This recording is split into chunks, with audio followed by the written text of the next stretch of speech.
Asim Djokovic, shqiptari me banim në Tuz të Mualit Zi, pjesë e vllaznisë kampion e vitit 2001, sot në këtë ndeshje miqësore shumë interesante, veteranët e vllaznisë me ato të Spanjës.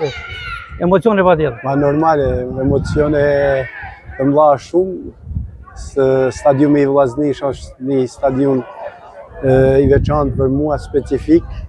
Një kënaqësi që u takova me ish lojtarët e mi. 20 vite e sa, por si 20 ditë.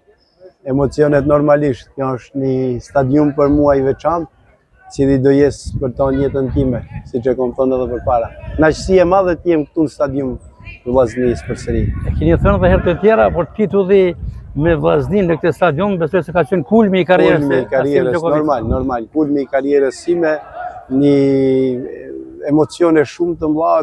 Nuk ja kam di vlerën deri tash kur kam marrë në këto vite. Tash ja di më shumë vlerën. Në atë kohë jo, tash shumë më shumë. Sa do t'jeni në fushë? Pas pak në formë sportive? Po, jam gati. Dhe fundit kënaqna. Dhe fundit Djokovic Vllaznia luan në fazën finale, fillimisht me Dinamo në gjysmëfinale dhe pastaj përcjellje, jam shpresoj. Si shikoni këtë fund? Ka ne shumë mirë kampionatin, se i kam përcjell shumë neshjet e përcjellje, ka ne shumë shpresoj që t'ja dalin, se mundet Vllaznia, ka kapacitet. Jar mundësi të rikthehet titullin në Shkodër pas ka ditë? Po, kënaqësi e madhe do ishte të kthehet. Mendoj që është koha më u kthye. Djokovic, faleminderit. Faleminderit edhe ju.